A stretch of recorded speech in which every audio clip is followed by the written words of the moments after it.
தன்னுடைய சிந்தனைக்கு வந்தவாறெல்லாம் பெரியார்களை பற்றி பெரும் நாதாக்களை பற்றி நாம் பேசக்கூடாது.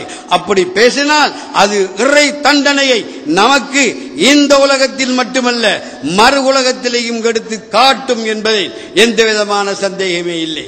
ஆனால் அவுலியாக்களை பற்றி பேசக்கூடிய சமயத்திலே அவங்களுடைய சிறப்புகளை கூறக்கூடிய சமயத்தில் இதெல்லாம் தேவையில்லாத பிரச்சனை, இதெல்லாம் ஷிர்க் என்று சொல்லக்கூடிய கூட்டங்களும் இருக்கலாம். இது ஷிர்க் இல்லை, இது சொல்லக்கூடியவர்களுக்கு கிறுக்கு. இது நாம என்ன செய்வது? தக்கும் தீனுக்கும் வலிய தீன். என்ன செய்கிறோம் பாப்பா? நாம ஷிர்க் என்று சொல்றதுக்கு என்ன செய்கிறோம்? இந்த இதை ஏன் போடப்பட்டிருக்குது? இந்த விரிப்பை போட்டு ஒரு சிறப்பாக வச்சிருக்கலவா? ஏன் வச்சிருக்கு? எத்தனையோ பேர் எவ்வளவு பேருக்கு விழா எடுக்கிறான், என்னென்ன மாதிரியெல்லாம் அந்த மேடையை அலங்கரிக்கான், என்னென்ன மாதிரியெல்லாம் செய்கிறான். ஏன் செய்கிறான்? அவர் பெரிய பாரிஸ்டராக வாழ்ந்தார், இப்பொழுது மறைந்து விட்டார், அவருடைய நினைவு தினம் என்பதற்காக வேண்டி என்னென்னமெல்லாம் செய்து கொண்டாடுகின்றான். அதை பார்த்து நல்லா செய்கிறார்கள், நல்லா இருக்குது, எப்படி இருக்குது தெரியுமா என்று பெருமையாக பேசுகின்றார்கள்.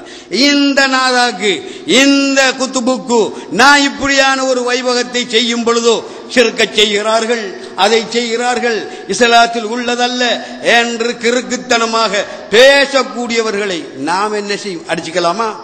சண்டை போகலாமா? அஸ்ஸுகூத், வாய் மூடுவதை தவிர வேறு வழியே இல்லை. கடைசி காலம்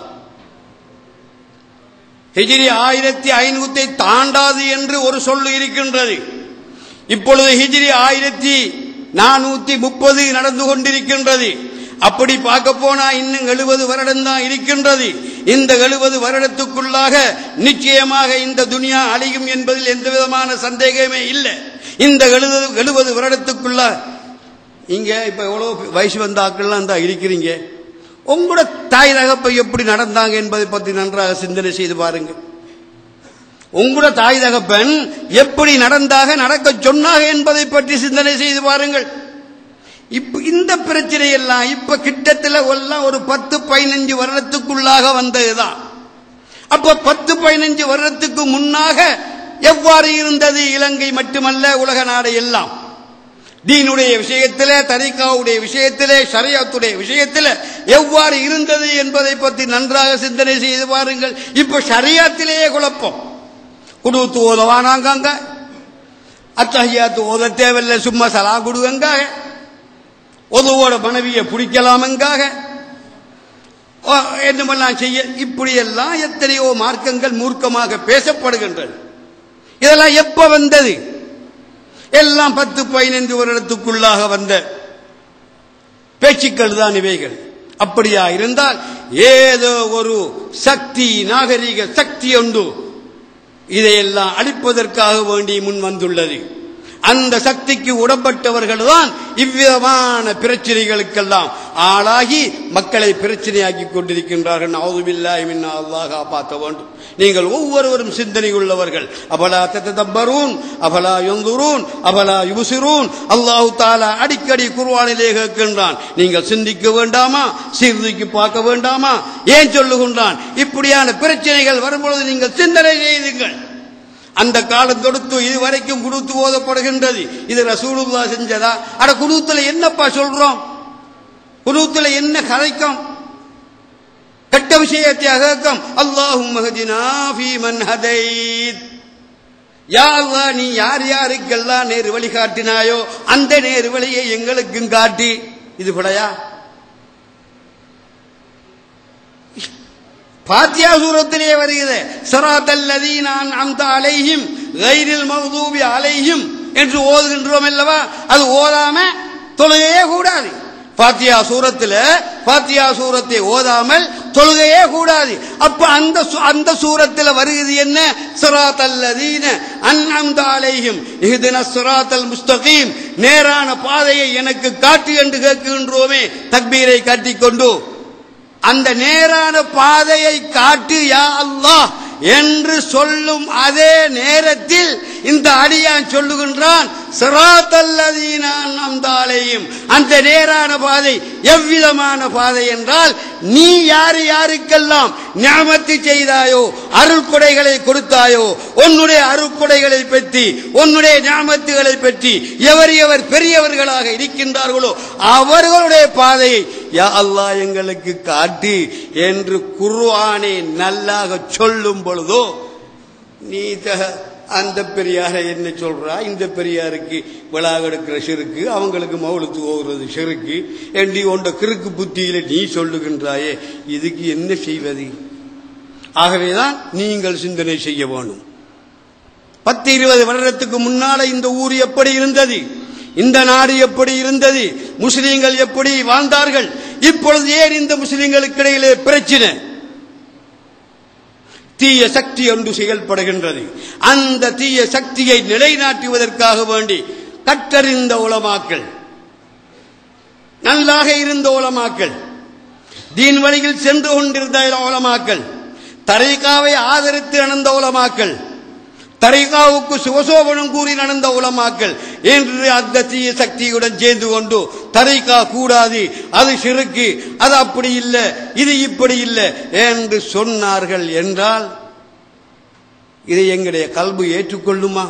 நீ அப்படித்தானப்பா இருந்தா என்ன புதுசா உண்டை இப்ப சொல்றா என்றுதானே என் மனம் கேட்கும். ஆகவேதான் அபலா யததப்பரூன், நீங்கள் சிந்திக்க வேண்டாமா? குர்ஆன் ஹதீஸை பற்றி நல்ல அஸ்ஹாபி கன்னுஜூம், அஸ்ஹாபி கன்னுஜூம் பிஐஹி முக்ததைத்தும் இஹ்ததைத்தும், என்னுடைய சஹாபாக்கள் வானத்திலே உதிக்கக்கூடிய நட்சத்திரங்களை போன்றவர்கள். அவர்களில் எவரை நீங்கள் பின்பற்றுகின்றீர்களோ அது யாராயிருந்தாலும் சரிதான், அவர்களில் நீங்கள் எவரை பின்பற்றுகின்றீர்களோ நிச்சயமாக நீங்கள் நேர்வழி அடைவீர்கள் என்று பெருமானார் ஸல்லல்லாஹு அலைஹி வஸல்லம் அவர்கள் சொன்னார்கள் என்றால், அந்த ரசூலுல்லாஹ்வை சரியாக பின்பற்றி நடந்த சஹாபாக்களை பின்பற்றிய தாபியங்கள், தபா தாபியங்கள், மஷாயிகுமார்கள் அவர்கள்தான் சொன்னார்கள், லவ் ஹஜிப அன்னி ரசூலுல்லாஹி தர்ஃபத ஐன் மா குந்து மின் ஜும்லத்தில் இஸ்லாமி ஸும்ரதஸை. ஒரு நிமிடம், ஒரு செகண்ட், ஒரு லஹ்லா என்னுடைய பார்வையை விட்டும் ரசூலுல்லாஹ் மறைந்தார்கள் என்றால் எப்படி சொல்லுகின்றார்கள்? யாருக்கும் சொல்றதுக்கு எண்ணம் வருகுமா? நல்லா சிந்தனை செய்து பாருங்கள். ஒரு நிமிடம், ஒரு செகண்ட் என்னுடைய பார்வைக்கு என்னுடைய கண் அந்த ரசூலுல்லாஹ்வை காணாமல் விட்டால் மா குந்து மின் ஜும்லத்தில் இஸ்லாமி ஸும்ரதஸை, ஒரு பரிபூரணமான ஒரு முஸ்லிம் என்று நான் சொல்ல எனக்கு நான் ஆயத்தமில்லை. ஒரு பரிபூரணமான ஒரு முஸ்லிம் என்று நான் சொல்லுவதற்கு ஆயத்தமில்லை என்று யாரு சொல்லுகிறா? எங்களை போல சாமானிய மனிதரா சொல்லுகின்றார். குத்துபுல் வஜூத், குத்துபுல் வஜூத் என்ற பெயர் பெற்ற அந்த அல் குத்துபுல் அக்பர் அபுல் ஹசன் அலி ஷாதிலி கத்தஸல்லாஹு சிர்ரஹுல் அஸீஸ் அவர்கள் சொல்லுகின்றார்கள் என்றால், அவர்கள் ரசூலுல்லாஹ்வை கண்டவர்களா? ஹயாத்தில் கண்டவர்களா? அப்ப எப்படி சொல்லுவார்கள்? சஹாபாக்களை பற்றி சொன்னார்களே, அஸ்ஹாபி கன்னுஜூம், என்னுடைய தோழர்கள் வானத்தில் உதிக்கக்கூடிய நட்சத்திரங்கள் என்று சொன்னார்களே, அவர்களை சரியாக அறிந்து அவர்களை சரியாக பின்பற்றி ரசூலுல்லாஹ் யார், அவர்கள் எப்படிப்பட்டவர்கள், எந்த குணத்தில் உள்ளவர்கள், எந்த தத்துவத்தில் உள்ளவர்கள், எந்த தாலீபுடையவர்கள் என்பதை அறிந்த அல் குத்துபுல் அக்பர் மனாமியத்தில் கண்டார்கள். மனாமுலே ரசூலுல்லாஹ் தரிசனம் கொடுத்தார்கள். அல்ஹம்துலில்லாஹ்.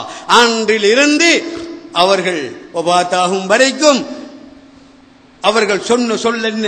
ஒரு நிமிடமாவது ரசூலுல்லாஹ்வுடைய முகம், அவர்கள் நடந்த நடப்பு எனது கண்ணுக்கு, எனது மனநிலைக்கு மாறாக இருந்தால் நிச்சயமாக நான் ஒரு உண்மையான ஒரு ஆளாக இருக்க மாட்டேன் என்று சொன்னார்கள் என்றால் என்ன நிலையிலே இருந்திருக்கின்றார்கள் பெரியார்கள் என்பதை பற்றி சிந்தனை உள்ளவர்களே நீங்கள் சிந்தனை செய்து பாருங்கள். நான் இன்று எடுத்து வந்த விஷயம் வேற.